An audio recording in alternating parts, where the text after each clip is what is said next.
just clicked. Good morning, everyone. It's Good 6 morning, a.m. everyone. 6 a.m. on the 11th of February. Today, one of my best friends' birthday today, 66. Happy birthday, Titito. I'll send Happy him a birthday. And everyone's birthday today. And I like the month birthday months, but let's see. In 4 days is my birthday. What's that? 4 days is my birthday. In 6 days is Julio's birthday.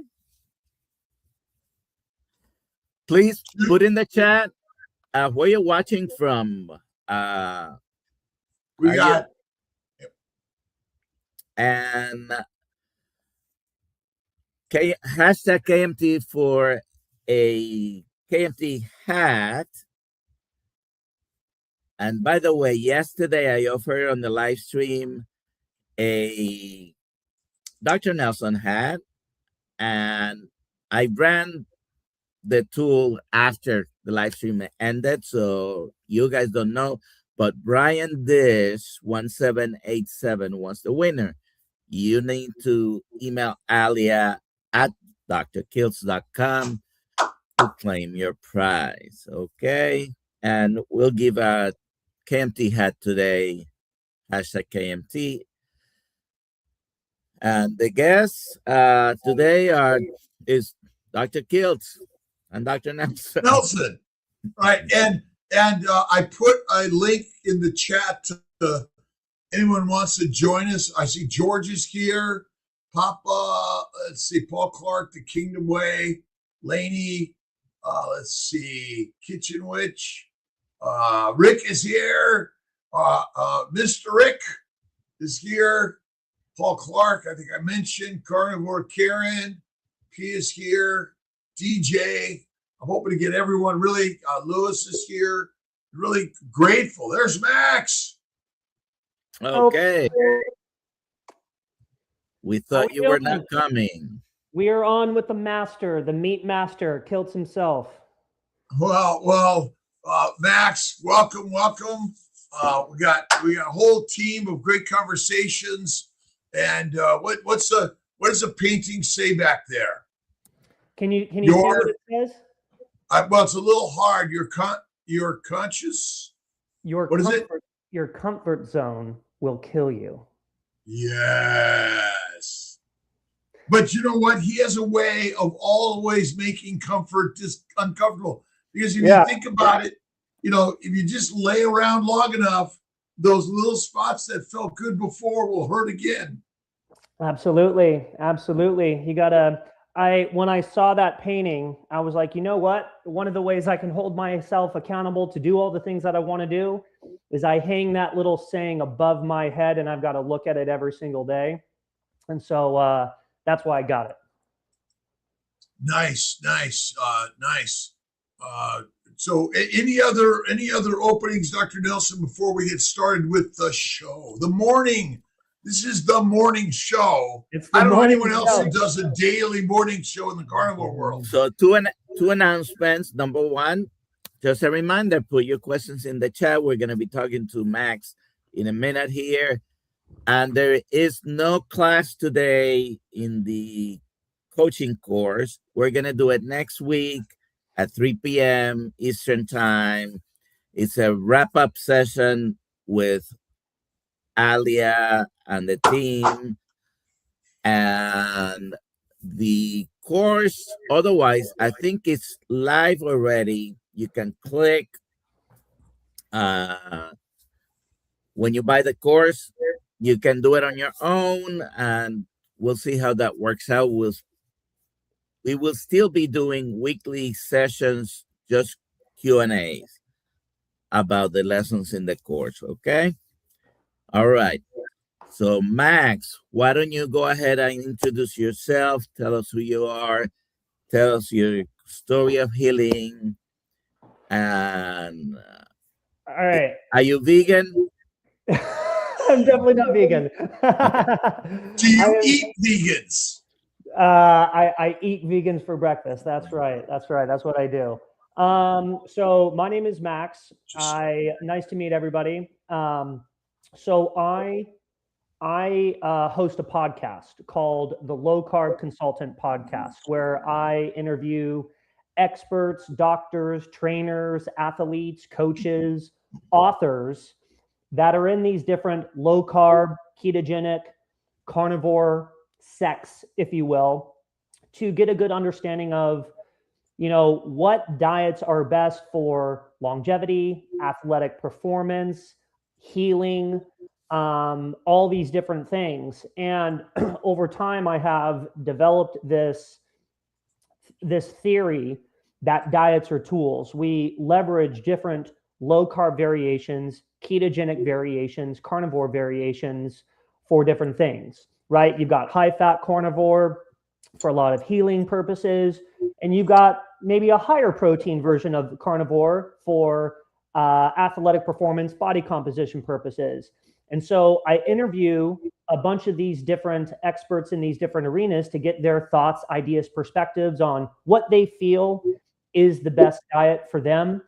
And so that's what I do. The podcast, again, is called the Low Carb Consultant Podcast. It's on, Spotify and Apple and YouTube and all the places.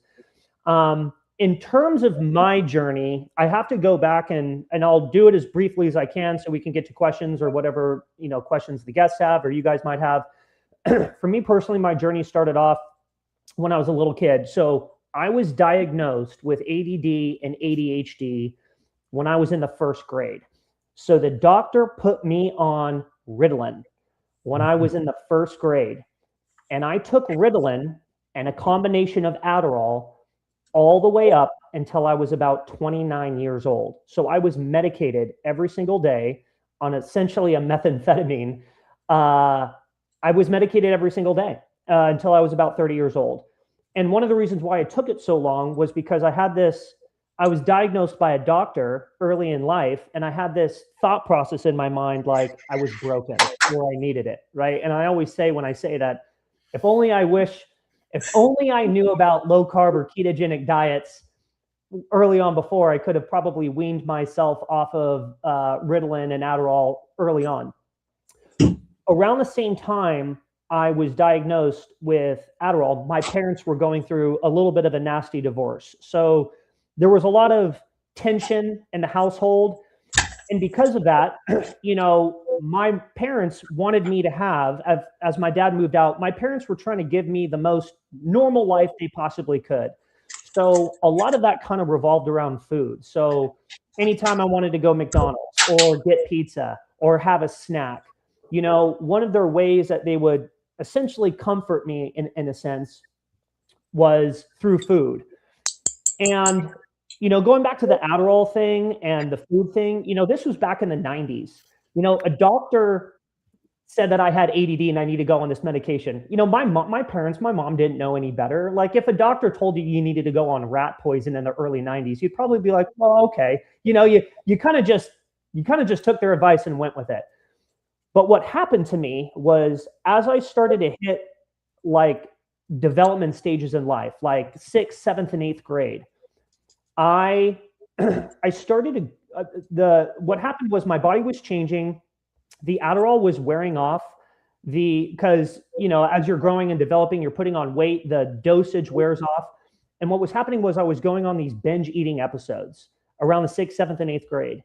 And, if you go to my Instagram, I'm like a very active person. When I was a little kid, I played every sport imaginable, like basketball, football, baseball, ice hockey. I swam, I surfed, I skateboarded.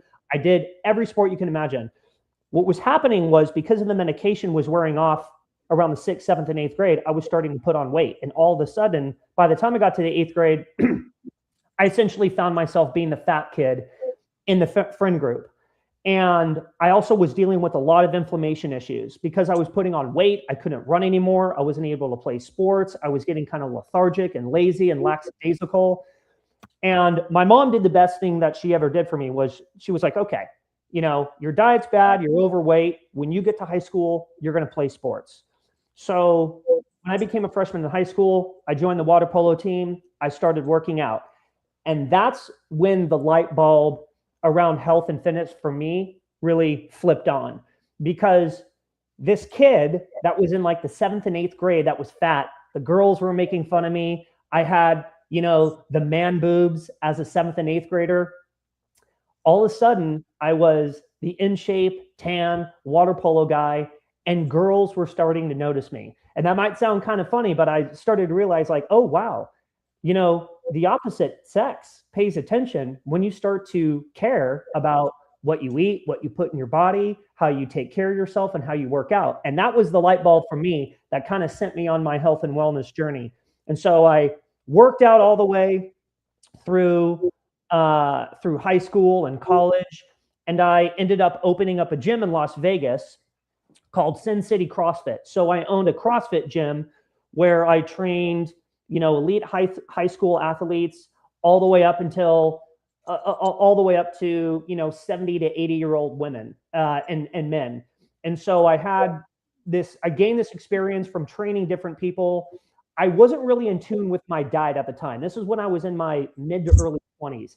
I ate a paleo diet because paleo was big in the CrossFit world at the time.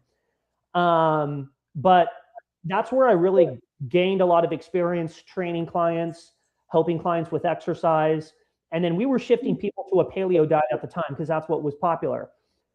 But what happened to me again was I had an opportunity to go into the corporate world. Like tech was getting bigger. I had a bunch of friends that were working at Uber. I had the opportunity to get into the tech world. So I got into the tech world, but what happened was I ended up selling my position in the gym, moved to San Diego, got into big tech. And then what happened was I got into some bad habits. So I started going out after work. I started having beers with the colleagues. I wasn't going to the gym. I wasn't eating the way I normally ate. And what happened was I got fat again, right? And I got horrific inflammation issues. And by the time it was like 2018, I lost sight of myself. I put on so much weight. I had so many issues that I just had this moment that happened to me. I was like, I used to be the in shape gym owner. I used to be the guy that everyone came to for advice. Now I'm the fat guy because when you go into a corporate world, and then I ended up getting married and had a couple kids, your life changes a little bit, your priorities change. And so I kind of lost sight of myself. But what happened was I also lost sight of my health and my fitness and my body. And in 2018, I made a vow to myself to say, okay, I'm going to go on a journey. I'm going to reclaim my health. I'm going to reclaim my body, get it back. And that's when I started listening to podcasts, doing my research. And that's when I started experimenting with a lot of these low carb diet variations, ketogenic diets, carnivore diets, fasting, intermittent fasting. And I was able to completely change my body composition. But the wildest thing, we can talk about this, and maybe I can pause here if you guys have any questions. The wildest thing in 2018, what I noticed, going back to that kid that was diagnosed with ADD and ADHD, that was put on Ritalin, when he was in the 1st grade, what I noticed the biggest when I cut out processed food and I went on like low carb diets, ketogenic diet variations, what happened was it started to open up parts of my brain that I never had access to. Being in a ketogenic state of mind opened up my brain to where I was like, dude, if I would have known about these diet variations in carnivore when I was, elementary school, junior high school, I would have been able to never need Adderall or Ritalin. But I ended up taking that for so long because I got a diagnosis from a doctor, and that kind of puts a little bit of a thought process in your brain that you're broken and you need the medication, when in all reality, it's because my diet was basically so terrible throughout the majority of my life that I was never able to get in a ketogenic state of mind. And once I started experimenting with these diets, the weight loss was just an awesome byproduct. I was able to get my body back. I was able to get, ripped and lean and all that stuff. But the main thing was it completely changed how my brain worked. And from there, I was like, okay, there is something to the food that we're eating. Food is medicine, 100%. There's something to the food that we're eating. And the processed food that the majority of are eating, that the majority of the U.S. are eating, is essentially slowly killing us. And if we go back to a little bit more of a whole foods, ancestral-based approach, protein, meat-based approach, we can reverse a lot of these issues that we're, quote unquote,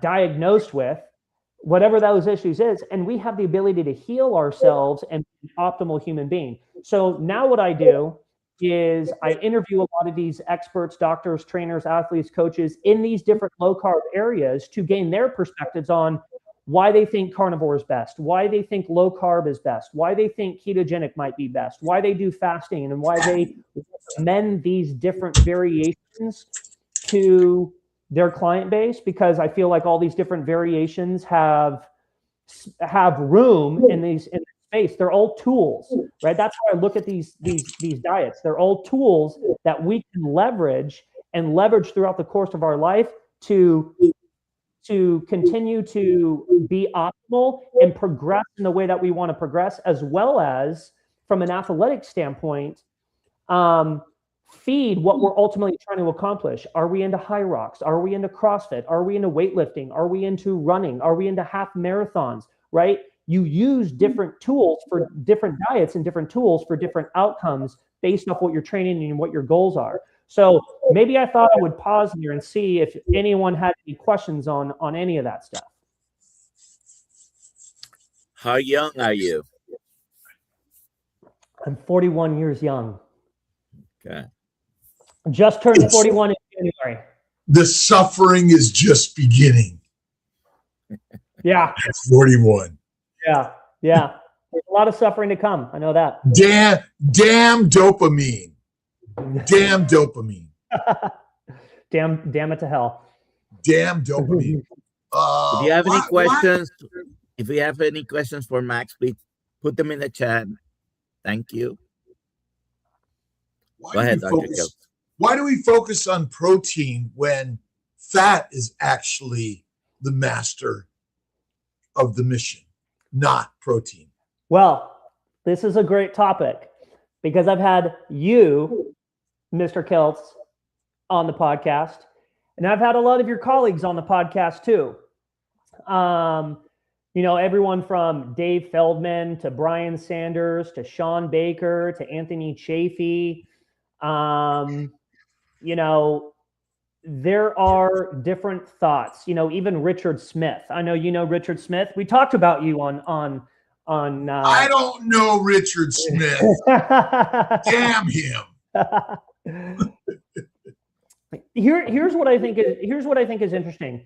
If I'm interviewing Richard Smith, he would say the opposite, right? He would say protein is the number one key macronutrient. You say fat is the number one key macronutrient.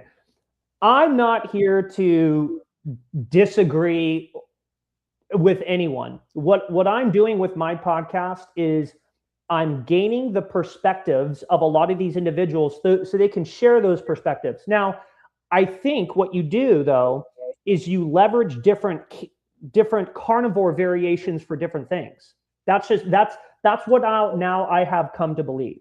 If you have body composition goals, if you have muscle building goals, there needs to be the building blocks available. You need to have the amino acid profile available in order to attain those goals, whether it's putting on muscle, gaining strength, increasing your lean mass, lowering your fat mass. Now, I know, Kiltz, I know you disagree with this 100%, and that's okay. That's why these conversations are really, really beneficial. But that's what Richard Smith will argue. And I know from having you on the podcast, you were honestly one of my most watched episodes. You gave me some great clips, by the way. Social media blew up. So you're fantastic. You got great energy. I love you. But you would argue the fat is the most important macronutrient, and the fat is what you need to essentially utilize a lot of those building blocks, even if you do have muscle building, protein building goals. Now, yeah, hold that steak up. Hold that steak up. What is that? Is that a tomahawk? Yes. Yeah. Look at the, I don't know if you see the, oh, here. Beautiful. Where's it from? Is that from Wegmans? Wegmans. Yeah. This is a USDA Prime. It's a beautiful, beautiful steak, and this is the master's meal. Yeah, it is. It is.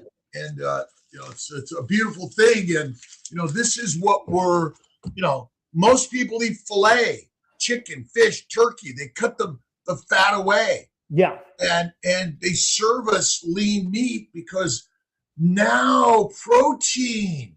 Oh, protein is the thing you need. So we went from sugar to protein because nobody cares about fat, because anti-fat is the biggest money-making thing ever created. I don't disagree with you. The anti-fat movement, the low-fat movement was horrific. But if you hold that steak up one more time. It looks like to me there's a lot of meat. Now that's got some good marbling in there, but it's got some good fat around a lot of protein. It's already been cut. So remember, there is no such thing as protein in a meal. You either eat animals or plants. Every cell of every organism contains fats, sugars, and proteins. So again, the protein-centric world is beautiful because the raisers of the meat, they don't care, because they're just going to, everyone, eat your protein, eat your protein.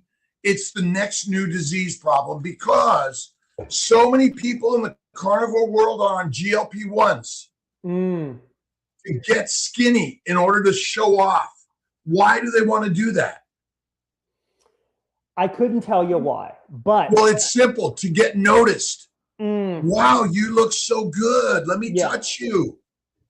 Reproduction is the only mission of the universe.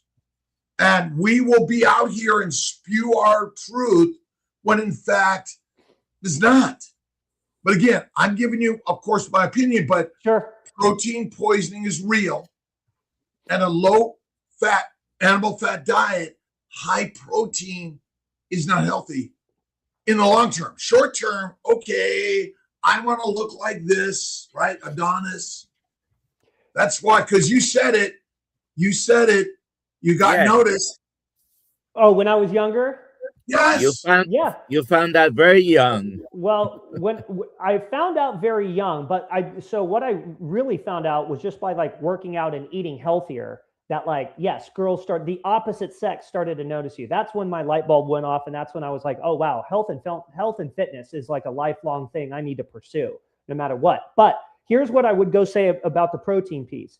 So I feel like you can go through these periods throughout the year where you're eating cyclically or periodically going through periods of higher protein and lower protein based off what it is you're trying to accomplish. We all have individual goals, whether we're working out or training for something. We've got hobbies that we've got to fuel, right?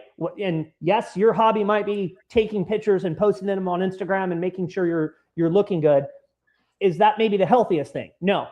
But I feel like if you were to leverage a higher protein approach, going back to what you were saying about the GLP-1 thing, protein is the satiating macronutrient, in my opinion. Fat is the satisfying one, right? If you have high protein... Say that again. Protein is the satiating macronutrient. Fat is the satisfying one, right? So protein, here's just my 2 cents from whom I'm interviewing. If you have body composition goals, right, where you're maybe trying to increase your lean mass and drop your fat mass. I'm not talking about losing weight. I'm talking about changing the distribution of muscle mass and fat. If you have a higher amount of protein coming in through the diet, you're going to be satiated. It's going to almost act as a GLP-1 would, which would mean to lower the hunger signals just a little bit.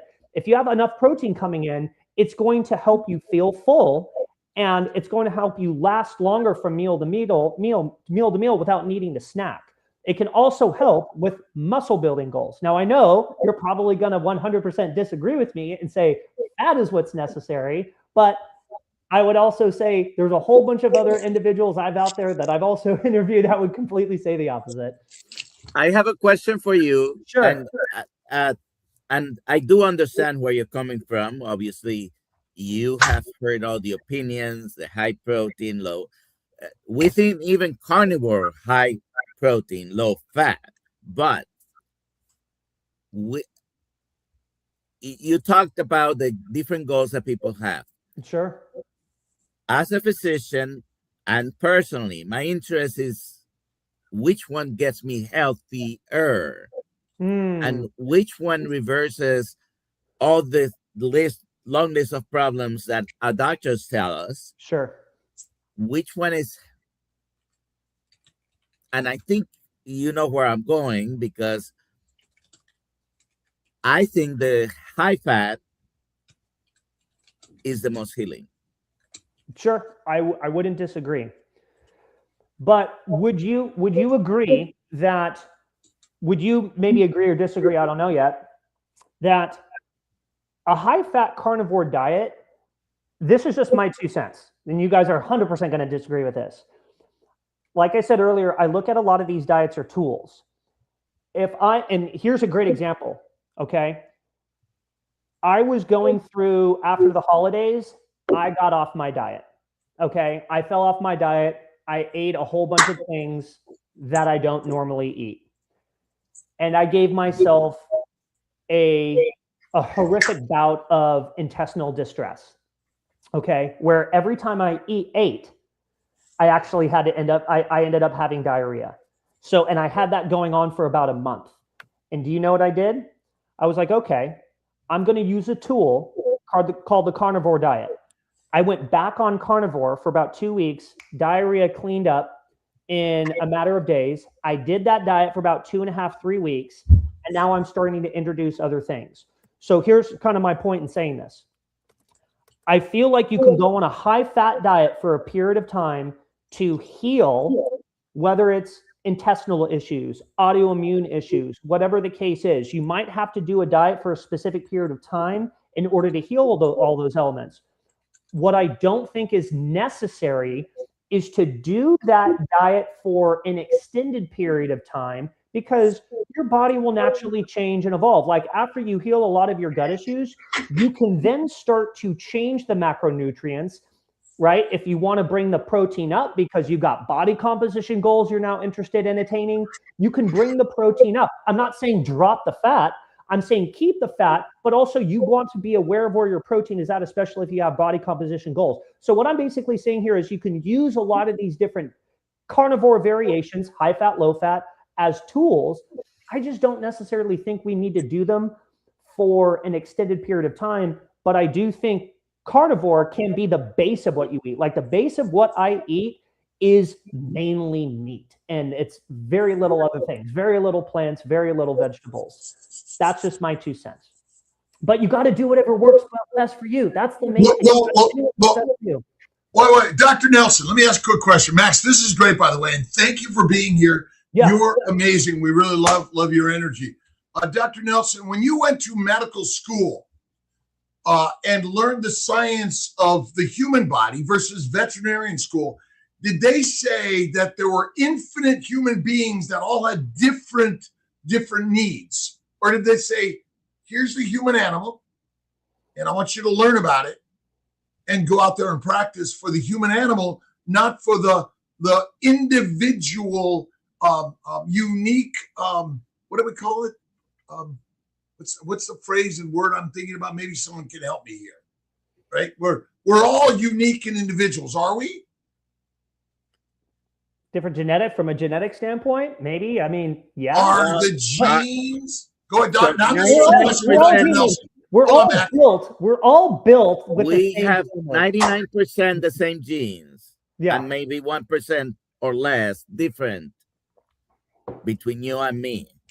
And yeah, they teach us one anatomy. They don't teach us, the exceptions are taught so you recognize them, but they teach us everybody's basically the same. A male is a male, a female is a female, Sure. and there are different organs inside in the sexes, but otherwise, everything else works pretty much the same. Now, I don't disagree. I don't disagree with that at all. Okay, so you're 41 years young. 41 years young. Best thing ever happened to me was at 41. No, it's second best. Well, there's several bests, but I was fired from a job. Yeah. Failure, right? But this is a fat phobic world. And our phobias drive everything about us. We make more money on the anti-fat world than anything. I don't disagree. And so no other animal wants to be skinny. None, zero. They get fucked all day long when they're fat. And so do fat people today, by the way. Sorry for my language. I don't know if we might delete that. We are live, Dr. Kiltz. Okay. We are here. We want to love and honor our brothers and sisters, and reproduction is the most important thing. And ultimately, that's why we're here. Well, that's why we do the work you're doing, I'm doing.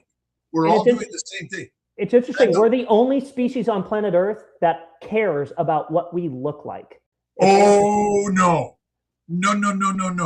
Oh, you don't think so? All of them do. Why do you think a flower makes itself so beautiful and smells so nice? No. All organisms, all microbes, macrobes have one purpose. I might have misspoke there. Yeah, no, I 100% agree with you. That's why roosters peacock, or that's why peacocks show their feathers. Yeah, 100%. I totally get you. That's why Mitch smokes cigars and is online telling us the miseries of the world. What I was going to say was we're the only species that really cares about our weight. Going back to what you were saying, a bear wants to be fat, right? They want to, the larger, the bigger they are, typically the more healthier they look to the opposite sex. We're the only ones that really, human beings are the only ones that really care about and obsess about like a number on a scale or what we look like from a composition standpoint, I would say. Like a bear doesn't care about how much weight he's putting on or losing through hibernation. Would you agree or disagree? It cares. Remember, all life has the single same function. We think we're better or different. We're the idiots that want to get on a rocket ship and go to Mars. But you know, this is the part of the conversation. Yeah. It was all like, oh yeah, you're right. Yeah, you're right. Yeah. I mean, cool. Like that is not reproduction, right? Yes. It's and this is the part. It is about the opposites, the stress and the struggles and the disagreements. Because without it, no babies. No, I 100%. Like number one, numero uno is procreation. That's what every species wants to do.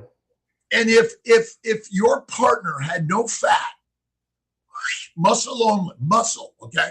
Now we know what a muscle builder that gets jacked for the show, is that a reproductive organism? Probably not. A lot of times their hormones are tanked. So, but again, if there's only muscle and no fat, right? If you really saw a human being not jacked and taking hormones to show up on stage, right? And they have no fat on their body, is that a healthy human being? No, it's not. In a lot of cases that they are not. But they not in a lot of cases. They would also agree with you. They would also agree. All cases. Yeah. All cases. Well, especially for the females that are losing their periods because their hormones are tanked. Like they would agree with you. Most people that step on stage and compete at the point in which they're stepping on stage, they're not at a healthy point. That's a fact. 100%. Right. And so ultimately, women are getting fat added to parts of their body and taken away because remember, you want this. Right? Yeah.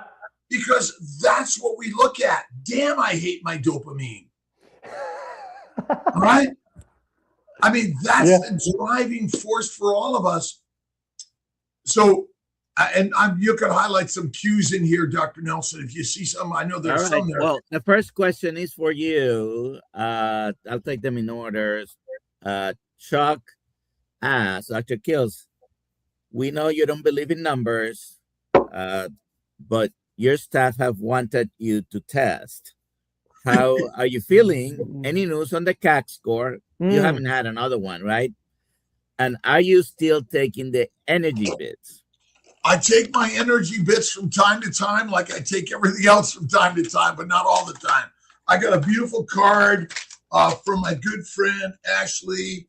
Energy bits, by the way. I love it. And what are those? What are those, Dr. Kiltz? They're Dr. Chlorella and algae. I mean, it's called algae.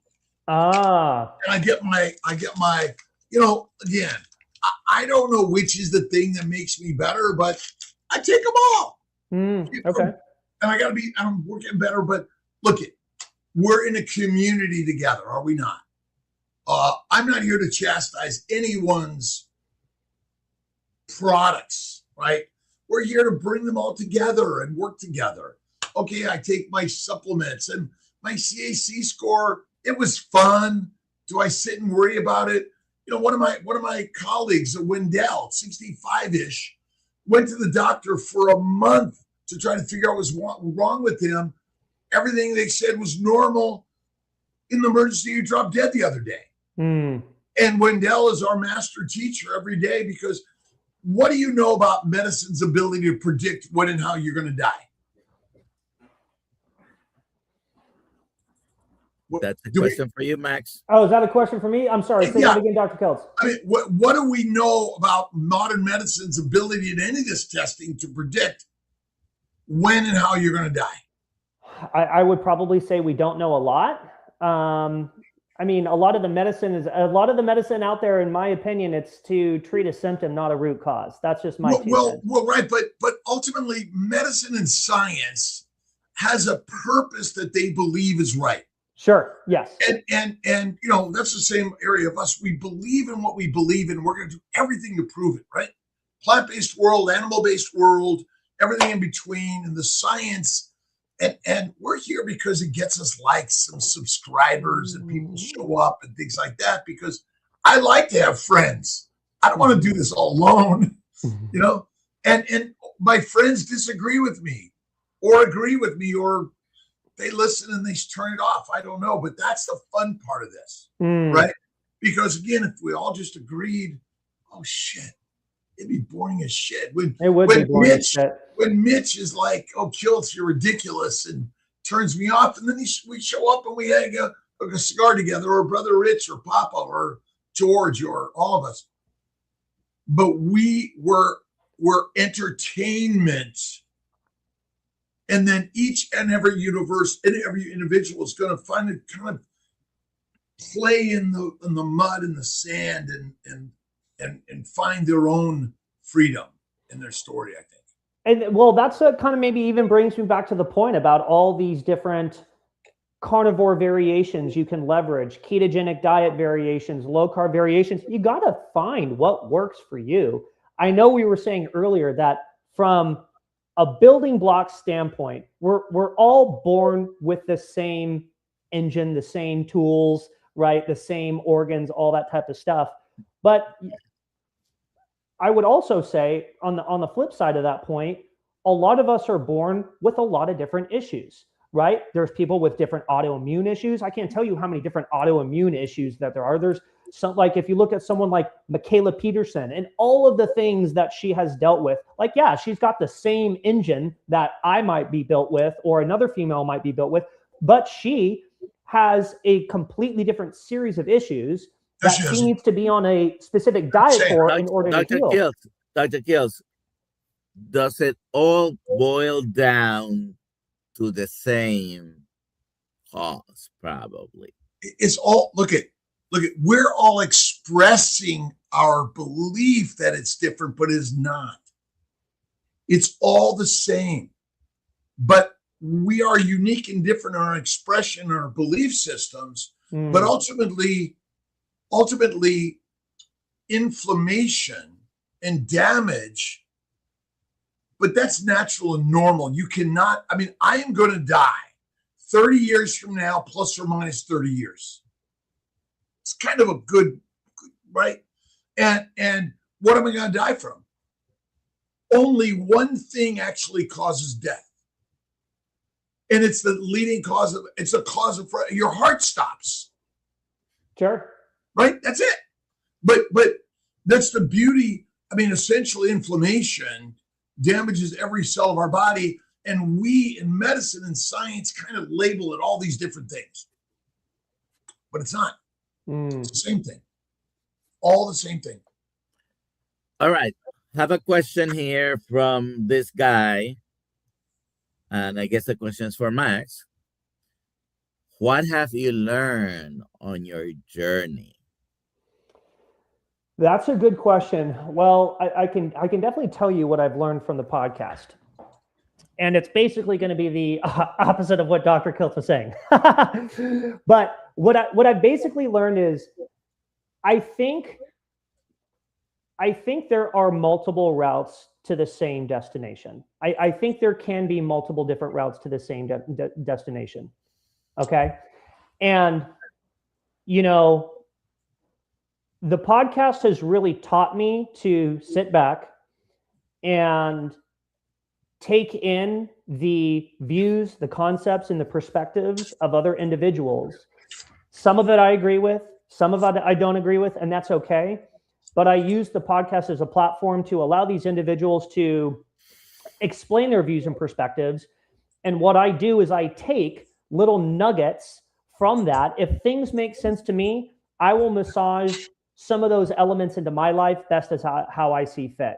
But I think what's really beautiful about this space, right? Whether you're on a low carb diet and you got some vegetables in there, whether you're on a high fat carnivore diet and you're eating tons of fat like Dr. Kiltz, or whether you choose to go higher protein because maybe you got different goals and things that you're into, I think there are multiple routes to the same destination. And another thing that I've learned is you've got to be willing to experiment with your diet, okay? And I think people like to get very comfortable, like, hey, I'm going to eat carnivore. This is how I'm going to eat. And sometimes you might get to a point where you have to slightly change the diet, try some things, try some new things. It's okay to experiment with different forms of diet if you're running into issues, whether it's hormonal issues, autoimmune issues, things aren't working well for you digestively. You might have to switch some shit up, right? And again, I think there are multiple routes to the same destination, but the big thing here is you have to be very comfortable experimenting and make what you put in your mouth, right? What you put in your mouth, what you ingest into your body is numero uno, because I truly believe food is medicine. And so if you make understanding food and diet and all these different things, if you make that a hobby and you make it like part of an interest, then you can move the needle forward, whether it's healing autoimmune, losing weight, whatever like making your blood markers better. You can move the needle in the direction that you want it to move, but you always have to experiment with your diet. And that's, I think, the main thing that I've learned. All right. Let's take next question. And this is for you. Rocking Coach Amy, and she's always rocking. Do you think a high-fat version of keto carnivore helped open your brain and heal your ADD, or was it high protein? Yeah, that's a great question. What I really think, it wasn't necessarily how high the fat or high the protein was. It was the carbohydrates that were coming into my body, right? The amount of carbohydrates and processed food I was eating at the time, and a lot of other bad habits. Like when I got back into the corporate world, I was drinking beer on a regular basis, like alcohol, like all those things are obviously terrible. It was where does beer come from? Beer comes from plants, yeast or whatever, right? Where does alcohol come from? It's fermented. It's a fermentation process. From? Well, it depends, right? You can ferment just about. You You can ferment an agave plant, make tequila, right? Can't you ferment a potato, make vodka? Like plants. So plants. Yeah. Okay. Yeah. So, but for me, it was lowering the carbohydrates. I think at the time, I was doing 1 meal a day. When I felt my best, I was doing 1 meal a day, burger patties. That was like my go-to. Lots of ground beef, higher fat. There was protein in there, right? But I think it was the elimination of carbohydrates that really allowed me to get into a ketogenic state of mind.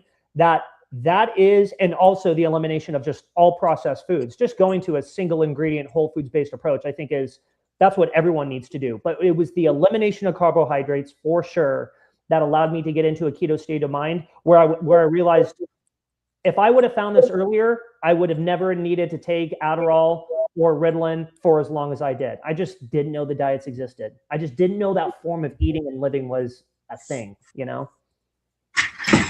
Chuck asked, are your workouts cardio or weights? Both. So I'm a big, if you go to my Instagram, I'm a big workout guy. I work out about 6 days a week.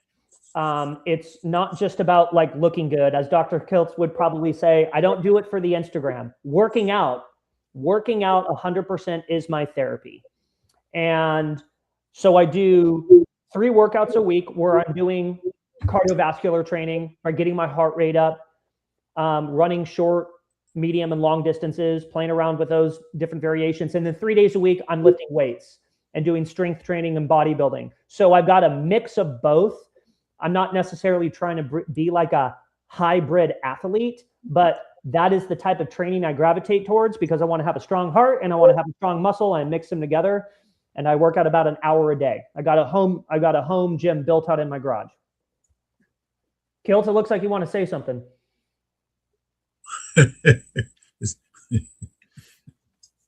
I'm listening, but it will look at. The beauty is we're all sharing stories in our daily evolution of understanding the story. Mm-hmm. Ultimately, we are lions. No other animal looks for protein. There actually, protein does not exist except in petri dish science. When we use the word protein, you mean you're looking for lean muscle meat, correct? Would you agree that lean muscle meat is protein? Sure. I mean, there's protein in chicken. There's protein in that tomahawk steak you just held up earlier. Right. But is chicken lean muscle meat? Yes. Okay. And so is filet lean muscle meat? Yes. Okay. And can you buy lean muscle meat in a ribeye? Yes, you can. Yeah. Okay. And most of the time they cut most of it off anyway. So ultimately, even when we use the word carbohydrates, these are only processed products from our modern food world. But if you were to choose what to eat, would the healthiest thing be the plant world or the animal world? Oh, it's the animal world for sure. Okay, would it be lean meat as your primary meal, or would it be fatty meat as your primary meal? I would say I would want a combination of the both. You got to pick one. You got to pick one because again, the primary meal of a lion.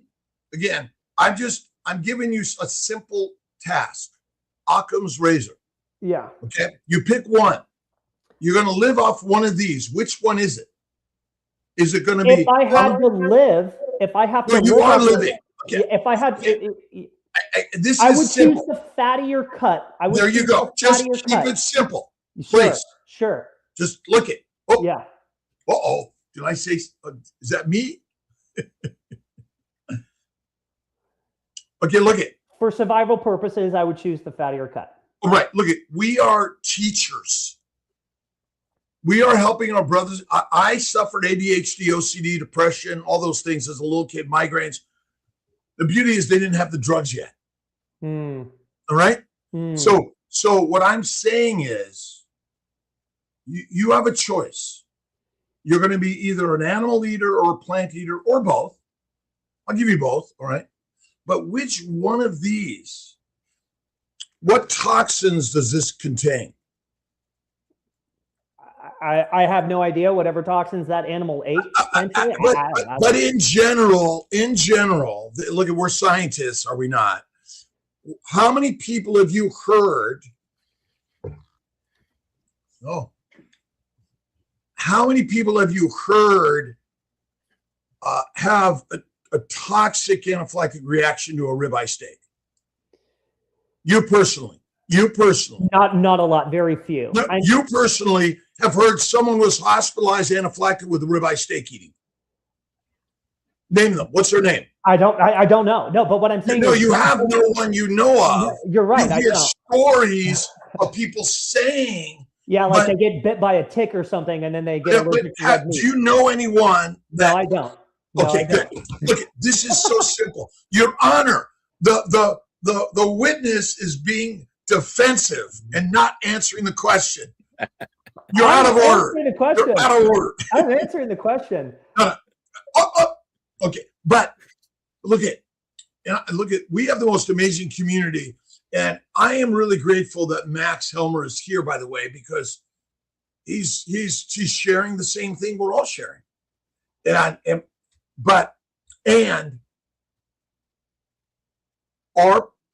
What animal seeks lean meat? And do you know about protein poisoning? Have you ever heard of it? I have heard of protein poisoning mainly from you. Right, but rabbit starvation. So have you read the list of symptoms? Nausea, vomiting, abdominal pain, depression, protein poisoning. Do you know of anyone that suffers those things? To be honest with you, I don't. Well, but they're common symptoms that people have in this world, correct? Oh, so you're saying depression, anxiety. Yeah, so you're saying like a high protein diet can actually be causing our depression, anxiety. 100%, because it's missing the single most important macronutrient, which is adipose tissue. Now, again, I want to lean down, go at it, because you want to lower the fat to lower the caloric input in order to lean down and show the muscles that are even in the fat people. That's it. So I'm just, I agree with you 100%. I've been there. I am there. Okay, do I have some French fries sometimes? Damn right I do. Yeah.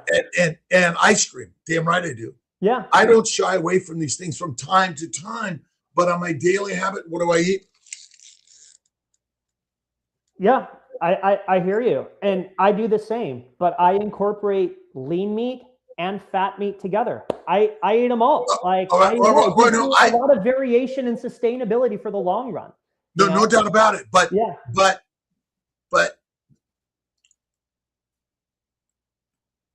you are not protein deficient. Nobody is. Nobody's protein deficient. That's not our problem. Our problem is poisoned by plants, proteins, low-fat diet. I see I have these pictures here.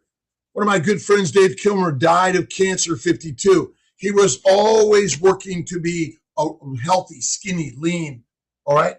Jim Slotnick, glioblastoma, age 28. All right. And again, we're here taking care of sick people and the why part of it, which we don't really know. But the protein-centric and plant-centric world, in my opinion, is part of our problem. It's fat. Fat is to be honored. That's kind of like my again, here's a shot, a pill, a surgery to get rid of the fat, when if you simply go carnivore, the fat goes away. The excess fat goes away. And again, Dr. Kiltz, this is where I'm coming from. We leverage different diets for different things. So I'm interviewing, coming on the podcast in March, I'm interviewing Professor Thomas Seyfried, right? And he's going to be coming on talking about most likely a ketogenic diet and how they're using ketogenic diets for tumor reduction, cancer. That 100% makes sense for me. What is a ketogenic diet? It's a high fat, moderate protein or lower protein, zero carb diet, right? So you can use different, like if I was diagnosed with cancer, I would incorporate a series of long-term fasting and a ketogenic diet. I would go on an ultra high fat diet. That's exactly what I would do. But right now I don't have cancer. So they were diagnosed with cancer. Yeah, I know. And remember what I'm saying, you don't have cancer right now. Yeah. But my theory here, now is nobody you think a higher protein diet, you think what you're saying is you think a higher protein diet could potentially lead to yes, because diagnosis. when you say high protein, you automatically mean low fat. I don't necessarily mean I can have no. Again, I'm just okay. When you do a high protein diet in general, it is a low fat diet. That's the kind of amazing story here. Again, it's radical. Remember, there's never a zero carbohydrate diet because carbohydrates are in all cells of all organisms. So what you're saying is you eat a low to no plant diet or a low to no animal diet, but there's never a zero fat, zero protein, or zero carb diet. That's an impossibility. Because if you understand the science of the glycocalyx, of the membranes of every cell, so ultimately that's the magic of this story. Dr. Seifert and I love him. We've talked, and I agree with you. But Mike, it's like Wendell, who just died, and we couldn't figure it out. And Dave, who died, they didn't know that they were going to get cancer.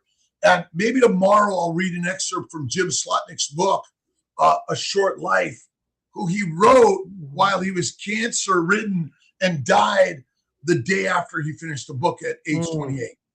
Wow. And so our job as scientists or storytellers is, I don't know which one's going to get you cancer. Nobody does. Yeah. That's the mystery. All right.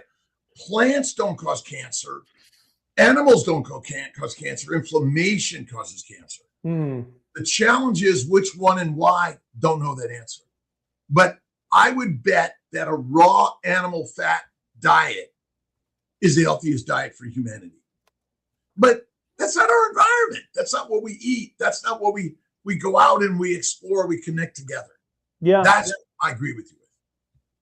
I don't disagree. And I think there's a bunch of different diets, like a lot of different things. A lot of different things can trigger that cancer gene. Could be environmental. Like my sister-in-law. It's not a cancer gene. Well, it's not a cancer gene. There's no cancer gene. Keep going. I'm just throwing my shit. So my dad died. My dad died of lung cancer early. I took care of him when I was in my mid-20s. He passed away. And then a year later, my sister-in-law passed away. She was 20 years old. She got ovarian cancer.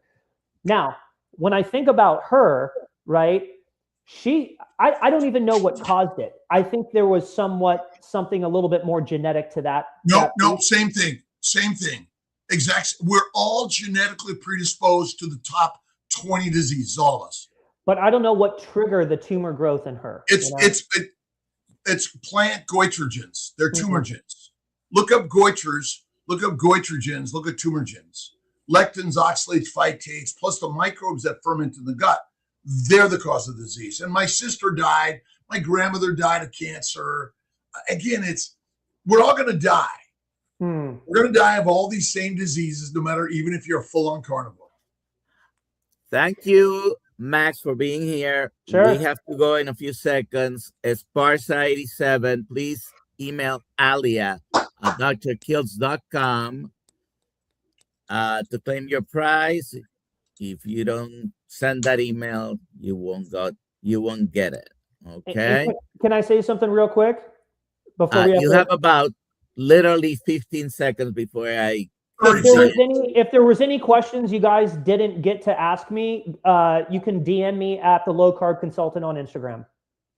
Low Carb Consultant Instagram. Max Helmer's awesome guy, by the way, and we're all sharing stories. Thank you, Max, for being here, and everyone for being here today. Let's continue to share the message and have a conversation and do the dance of life.